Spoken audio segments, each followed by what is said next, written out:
Hello viewers, সবাইকে হামিদাস কিচেনে স্বাগতম। সবাই কেমন আছেন? আশা করি যে যেখানে আছেন ভালো আছেন, সুস্থ আছেন। আমিও ভালো আছি। আজকে আপনাদের মাঝে রেসিপি শেয়ার করার জন্য চলে আসলাম টমেটো দিয়ে ইলিশ মাছের রান্নার রেসিপিটা ভালো লাগলে অবশ্যই লাইক, কমেন্ট, শেয়ার, সাবস্ক্রাইব করে পাশে থাকবেন। যারা নতুন বন্ধু এখনও আমার চ্যানেল সাবস্ক্রাইব করেননি তারা অবশ্যই লাইক দিয়ে ভিডিওটা পুরো দেখে নিয়ে সাবস্ক্রাইব করে পাশে থাকবেন। এভাবে পাশে থাকার জন্য নতুন পুরানো বন্ধু সবাইকে ধন্যবাদ। চলুন এবার মূল রেসিপিটা দেখে আসি। সুপ্রিয় দর্শক, আমি শুরুতে কিছু উপকরণ দেখিয়ে দিচ্ছি আপনাদেরকে। আমি একটা কাপে করে হাফ চামচ লবণ, হাফ চামচ লাল মরিচ পাউডার, হাফ চামচ হলুদ পাউডার নিয়েছি। আমি আজকে টমেটো দিয়ে ইলিশ মাছের পাতলা ঝোল করে দেখাচ্ছি। ফ্রোজেন করা অনেক আগের একটা ইলিশ মাছ আমি ফ্রিজ থেকে নামিয়ে প্রসেস করে পরিষ্কার করে নিয়ে নিয়েছি। ইলিশের ভেতরে অবশ্যই ডিমও হয়েছিল, ডিমগুলো আমি আলাদা করে ধুয়ে নিয়ে নিয়েছি। উপকরণ কি কি অ্যাড করব তা অবশ্যই আপনাদেরকেও দেখিয়ে দিলাম। এবার চুলায় একটা কড়াই বসিয়ে দিলাম, ওখানে পরিমাণ মতো তেল অ্যাড করে দিচ্ছি। তেলগুলো অলরেডি অনেকটা গরম হয়ে গেছে। এখন পেঁয়াজ কুচি অ্যাড করে দিচ্ছি। পেঁয়াজ কুচিগুলো একটু নেড়ে ছেড়ে হালকা ভেজে নিচ্ছি। পেঁয়াজের কালার যখন এই ধরনের হয়ে আসবে তখন আগে থেকে বাটিতে নিয়ে রাখা মরিচ মশলাগুলো অ্যাড করে দিচ্ছি। হালকা পানি দিয়ে একটু নেড়ে ছেড়ে কষে নিচ্ছি।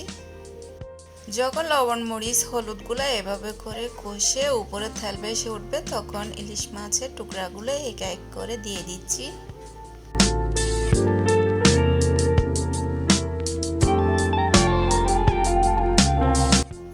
ঢাকনি দিয়ে 2 মিনিটের মতো রান্না করে নিচ্ছি। এবার একটা চামচ দিয়ে হালকাভাবে উল্টে পাল্টে দিচ্ছি সবগুলা।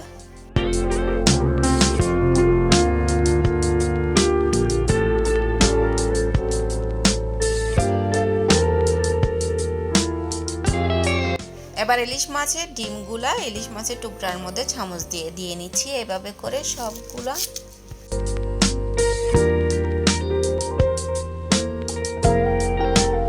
আগে থেকে কেটে রাখা টমেটো টুকরাগুলো আবার দিয়ে দিচ্ছি।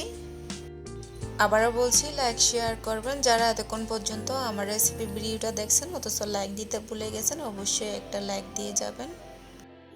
3-4টার মতো কাঁচামরিচ অ্যাড করে দিয়ে ঢাকনি দিয়ে 5 মিনিট মিডিয়াম তাপে জাল করে নিয়েছি। এখন পিওর সিজনি মশলাটা দিয়ে দিচ্ছি।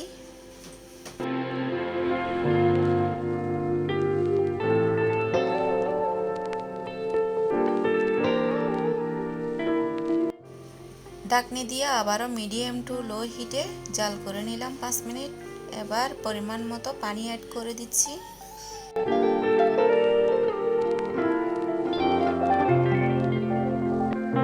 পানি অ্যাড করার পর হাই হিটে রান্না করে নিচ্ছি ইলিশ মাছ টমেটো ঝাল রেসিপি।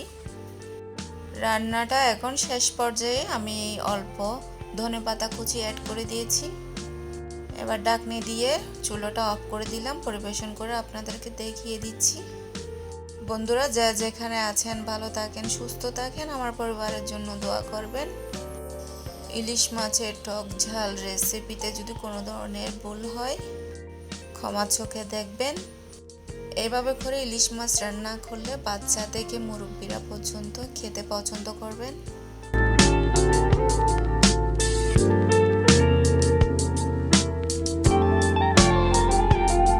সুপ্রিয় দর্শক, এতক্ষণ দেখছিলেন হামিদাস কিচেন। সবাইকে আগামী রেসিপি দেখার আমন্ত্রণ জানিয়ে আজকের মতো এখানে শেষ করছি। সবাইকে আবারও ধন্যবাদ।